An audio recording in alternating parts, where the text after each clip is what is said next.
couple of years ago, we did a study on the book of Revelation. And one thing to know about Revelation is it is not about some future utopia in heaven. It is about bringing heaven down to earth. That Jesus never once preached that we were supposed to escape this world. He taught that we were supposed to recreate it with God. That we were to be the people who stand in the breach to repair it. We are called to be the people of restoration, the people of healing, the people who bring heaven down to earth with our praises. And that the work of the people in Revelation is literally just the work of praising God. That's all the people do. And so anyone who wants to interpret Revelation as some kind of secret escape hatch where finally a war is waged and we get to win, have not read the text honestly.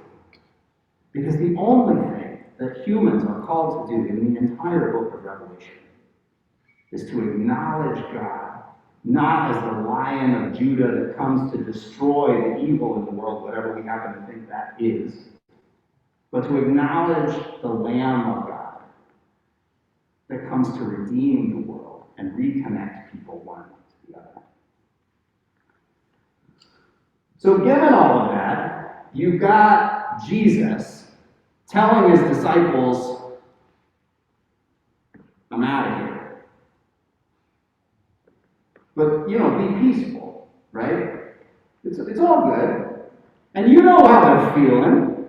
How would you be feeling? You've been hanging out with Jesus for 3 years. You've been seeing him heal people. You've been seeing him restore people. You've been seeing him connect people one to the other. You've been seeing these powerful and mighty deeds happen.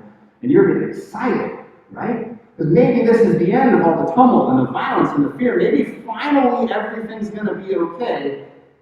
And he's like, yeah, there's a bus coming for me, right? And now on one level, we can interpret this as murder and him prepping him for his murder, but we know that that's not exactly it, because in this passage, he talks about the paraclete. Now, how many of you have heard that word before? So that's the Greek word that gets translated the spirit or the advocate or the helper. Interestingly, though, it's actually a legal term, and it describes an attorney or a lawyer. So how interesting would it be if we read this text and said, don't worry, the lawyer's coming. I love you, I see you, the lawyer. Because you know the purpose of a lawyer is to see reality and to speak on your behalf to that which is calling force against you. Right? That's the real purpose. And that's what the paraclete, the advocate, the helper, the Spirit of God is going to do. Now, I know that if Jesus is right there and he's promising that some ethereal thing is going to come later and take care of what he could take care of, I'd be feeling I'd be like, but you are here now, right? And then after he dies and is resurrected, you could be like, you're back, dude, awesome. I have this t-shirt that says, it's a picture of Jesus on it, and it says, chill out, Mom, I'll only be gone a couple of days. My wife got that for me for Easter. So on Thursday, typically the Protestant church doesn't celebrate this, but in the Catholic church, Thursday is a big holiday. Thursday is Ascension Day. Do y'all know what Ascension Day is? That's Jesus floating off into space day. At the end of the book of Luke and the beginning of the book of Acts, we get this cool image of gravity-defying Jesus. I really want to do that wicked song with Jesus really badly. Because he just takes off, and they're just kind of looking like, oh, that's interesting. And then these angels show up, and they're like, what are you guys doing looking up into space? We got stuff to do, right? Come back down to earth. And so there's this period of time in the Christian calendar between Ascension Day and Pentecost where everybody's just kind of sitting around wondering what to do. Because we had Jesus, and he was pretty clear on stuff we were supposed to do. And then he floated away, and what am I supposed to do? Right? And then the spirit of Pentecost comes in and enlivens them, and challenges them, and invites them out. But there's this funny waiting time between these two things. sure what we're supposed to do. We're not really sure where we're supposed to be. How many of you have felt that at all? Does that sound at all familiar to you? I know most of you, and so I know I could tell you your stories about this. And so his message is, peace I leave with you. But it's funny because it comes out of this question. So Judas, not Iscariot, make that very clear, the faithful Judas, says, how are you going to reveal yourself to us, but not to the world? And so I can imagine these thinking deeds of power, right? Like, how are you going to do earthquakes that nobody but us feels? Right? How are you going to call down lightning that nobody but us sees? How are you going to undermine empire to nobody but us? And his response is this response of, well, you know what's going to happen is you're going to be changed.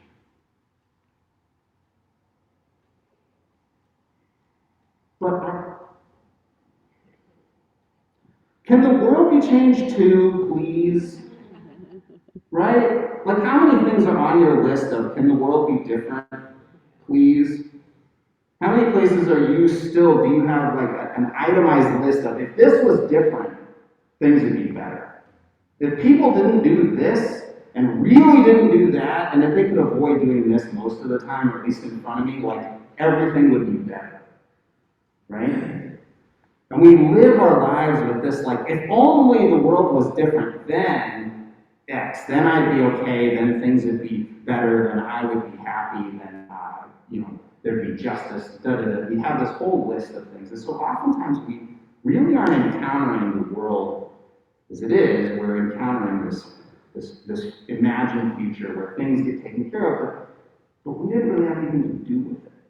Have you ever noticed that? A lot of the times the things I want to be different, I'm not really doing anything to change. That's very convicting to me when I start really thinking about it. Man, how many things do I want to be different that I'm not in any way participating in making different? How many times do I say to myself, man, I wish I was better friends with that person who I haven't called? How many times do I wish that there was healing in this relationship that I am not actually investing in? Man, I wish this project would get done that I never spend time on. I really wish this article would get written that I really haven't sat in front of a computer on. You know, like this kind of like, I want the world to be different, but it's just not getting different. And Jesus says to us, he says, I give to you, but not the way the world gives to you. Well, how does the world give to us? It gives to us materially or it doesn't, right? But he names these three things that are kind of outcomes of the way that the world gives. He says that the world gives in a way that brings trouble. The world gives in a way that brings discord. And the world gives in a way that brings fear.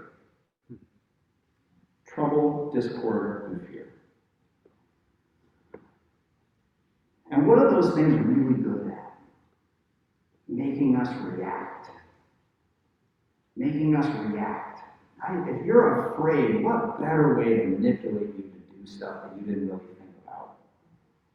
If there's discord, what better way to manipulate you to behave in such a way that will create peace? Right? If there's trouble in your soul, what better way to activate that to get you to do something that I want you to do? And so it's this weird promise where Jesus says, peace I leave with you, but I'm leaving. And you're like, well, wait a minute, what's the deal with that? Now, normally I avoid most times that Jesus talks about the Father because of weird patriarchal language and weird gendering of God. We're all just going to acknowledge that, and then I'm going to lean into the text for a minute. So let's just acknowledge that. And then look at this idea that he says, you will be so glad that I'm going back to God. You will be so glad that I'm going back to God. Why? Not a rhetorical question. Why are we glad that he's going back to God? What's one good reason? Or even like a mediocre reason? There was a reason for his death, maybe? So this is after, we're going to assume he's talking about after the resurrection, he'll go back to God. says if you love me, you would rejoice. Right. Is that what we're doing? Yeah. That's Why? joy. So you should know. That's his place of joy. And so we would be happy. Doesn't it feel weird to want to be happy for Jesus, though? I mean, like, I don't know. What? But he says because he is greater than I am. Mm-hmm. There's that sense of, well, he came and was incarnate and shows us what divinity incarnate looks like and reminds us of our divinity. And he is reunited with this divinity that we are a part of as well. So he's gone but not forgotten and not really gone. We're signing you up this summer. Yeah. You come up here. If Jesus didn't go back, then there wouldn't be a reminder for us to go back. If there's a dude, Jesus, walking around, right, who stays like 36 and buff for the rest of his life and all the pictures of him, right, then there's going to be a crowd 500 people thick around him all the time, right? It's going to be like going to see Fleetwood Mac, right? You're just going to just elbow your way in to get closer, or you're going to stay really far at the back and pray to God that Jesus has the camera on him to get up onto the big television, right? But he's not going to be personal to you and everybody if he sticks around in the flesh, because how many people can you really be in relationship with? But if he goes back to the Father, if he goes back to the eternal parent that loves us with a pure love and constantly welcomes and affirms us and calls forth our greatness and forgives us of all of our stupid screw-ups, then maybe what he's really doing is reminding all of us to do the same thing. And not to do it as an escape hatch out of reality, but to do it within reality. Just like when Reverend Chapman talks about joy as an act of resistance, perhaps Jesus going back to God is also an act of resistance. To remember that this world that we live in is not a perverted version, right? It's just a version that doesn't have enough of God people living out God people things in the God people world. There's a lot of people distracted who aren't concentrating on their belovedness, who don't know that they have a divine parent and a divine lineage that desires for them joy and freedom and love and peace and power and compassion.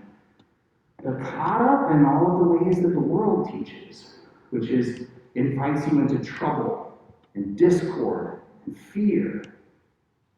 But what if he has to go back? What if it's fundamentally necessary for our own spiritual renewal for him to go back so that we go with him, so that we follow him back to the parent?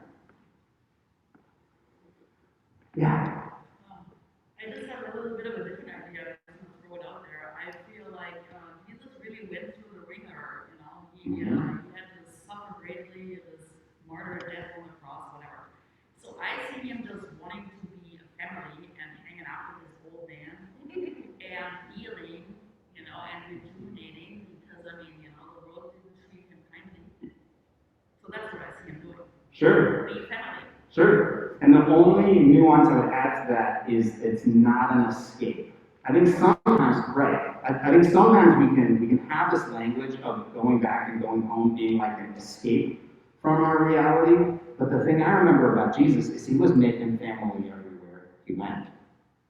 That if I feel like if you met him, he would be your brother or your uncle, probably your uncle, but one of the cool ones, right? Like there'd just be this like, we're family now, and that's going to change your life because these people are your family. If this is my family, these people are your family too, and I didn't sign up for that.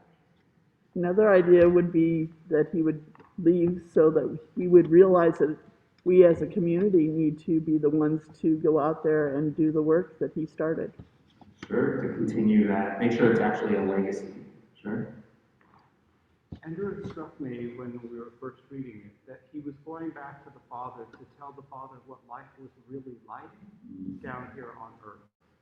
That as a result of his own experience, he could be he could help the God force do a more effective job at helping people on the earth.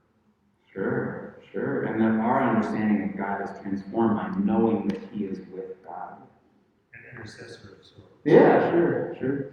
I think that goes to the prayer, thy will be done on earth as it is in heaven. So, there is this sense of heaven being out there and over beyond. But I don't buy that. I mean, the heaven is here and what we bring here. And it's that remembrance of the source, joy, and love that Jesus represented that we're then called to live out. That is, the woman in church has said, that it's our job and we were shown how to do it and have all the help we need. That's right. That's right. And the advocate will come and be present to us in that work. So here's the trick, you guys. Despair is not actually the problem. Neither is fear. Neither is jealousy or loneliness, sadness, frustration, anger. Your feelings aren't a problem. How many of you actually agree with me? Not very many of you. Okay, that's why I need to say it again. Your feelings are not a problem. Say more. It's what you do with them. Your feelings are an experience of reality, and your feelings are real. They are not reality, but they are an experience. They are information. One of the early church fathers says that feelings are communication by your body to your brain about your values. That when you're having a feeling, if you interrogate that feeling, it will tell you something about your values in that moment. Right? What really matters to you, what's really important to you. Your feelings are means of communication about your values. See, we have this modern problem that some feelings are good and some feelings are private and to be screamed into pillows and written in journals and processed in therapy, but they don't belong in reality. Right? How many of you heard/believe that to a great extent? Right? We have this problem in modern culture, and I'll own this as a guy, raised a straight guy in America, that anger is an acceptable negative emotion, and all of the rest of them are actually manipulative, right? If I'm jealous, that's manipulative, and I need you to be smaller. If I'm disappointed, that's manipulative, and I need you to change your behavior. If I'm frustrated, that's manipulative, and I need you to be nicer to me. Are you picking up what I'm laying down here? It's not actually okay for me to feel feelings because they are actually an act of manipulating anyone I'm sharing them with or sharing them about. Right? That's like basic textbook codependence. Right? But how many of us learned that? How many of us still believe? I still believe that in my body, even though my brain doesn't believe it anymore. Like I still act that crap out all the time. And so then there's right feelings and wrong feelings. There's good feelings and bad feelings. And here we are caught up in this moralistic paradigm I've been preaching about for so long again. But now we're the ones self-policing. We're the ones controlling. We're the ones limiting vulnerability, limiting relationship, limiting intimacy, limiting authenticity with ourselves. So what the hell are we supposed to do? Jesus says, peace I leave with you. I don't give to you as the world gives. The world gives you strife and discord and fear. I give you peace. Well, what am I supposed to do about all these real feelings that I don't even really let myself say out loud? Because I'm afraid I'm going to be manipulative, and I definitely shut other people down for sharing them because I feel manipulated by their feelings. I'm not actually comfortable with all your feelings. Thank you very much. Can you not have them? Let's have a rational, very masculine conversation.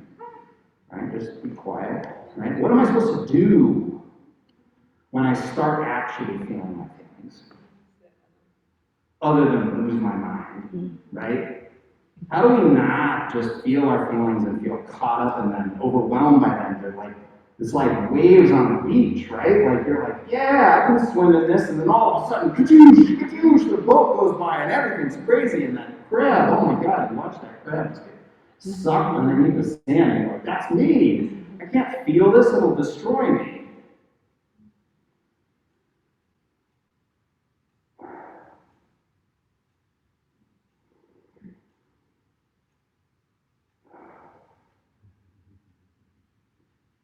Here's the thing, guys. Our feelings are real, and we're supposed to feel them, but they're not supposed to direct us. They're supposed to inform us. They're information. All those feelings tell me something about a life I'm living that isn't consistent. Right? All those feelings I just named that I don't say out loud, but when I start saying to myself, they start revealing some stuff that's inconsistent about how I'm living my life. That I can't change unless I do something about it. James Baldwin says, not everything that can be faced can be changed, but nothing can be changed if it is not first faced. So when we start actually facing and encountering our real feelings, like the disciples have to do for weeks between Ascension and Pentecost, they don't know what they're doing. They feel lost. They've abandoned their work. They've abandoned their families. They're here in Jerusalem, and Jesus just floated away. What the hell are we supposed to do? And they're caught up in all of their feelings for that period of time. I pray to God that they actually are remembering these words from Jesus. And they're actually going back to God. And what did he teach us? What was important? What was central? What did we feel and know when those words came out of his mouth, when that healing came from his hands, when that love came from his heart? I think Reverend Chapman is inviting us to remember that we can choose to invoke a memory, an action, a behavior to change our perception of reality. That choosing joy is an act of defiant resistance against a myopic view of the world. And our really strong emotions are designed to focus us. That's their goal, their purpose. They are part of our survival systems, right? There's a reason you're dumber and meaner when you're scared. Because being polite and kind to a lion leads to not doing anything, right? You need to be dumber and meaner so that you're not trying to do math problems, you're trying to find something tiny or climb something tall, right? The thing is, we just don't live in a world with a bunch of lions. Well, let me correct that. Some of us live in a world full of things that are ready to do us harm, and many of us are completely oblivious to the ways that there's harm perpetuated in our society. But the feelings are the same. So we get to decide how we want to see the world. And invoking joy as an act of defiance is very different than invoking joy as an act of hiding or ducking our head in the sand. We say, I see the world, I see how this is all laid out. And I am feeling, and I have needs that are coming, those feelings are teaching me about. So how can I move towards that which I need? How can I manifest? How can I just sing and dance today in defiance of the death-dealing forces in the world? How can I trust? How can I welcome? How can I hope? How can I share as an act of defiance for the death-dealing forces? This is the call of faith. That we don't just flee from the cages and the boxes and the containers and the despair, but we fly towards the home and the welcome and the joy and the belovedness and the openness. We can't just have freedom from the hard things. We have to have freedom for the beautiful things. This is what your God wants for you. And this is what the paraclete, adversary, or the intercessor, and the advocate, this is what the Holy Spirit will call you towards. So I send you out from this place to trust this, to just try it. Try actually feeling one of those really crappy feelings and name it to yourself and ask yourself, what could I learn here from this feeling? What is it trying to teach me about what matters to me? And then how can I invoke some joy next to this feeling? So I don't have to negate it or hide it, but maybe I can bring it alongside and still remember that God is good and I am loved. And this life is so good.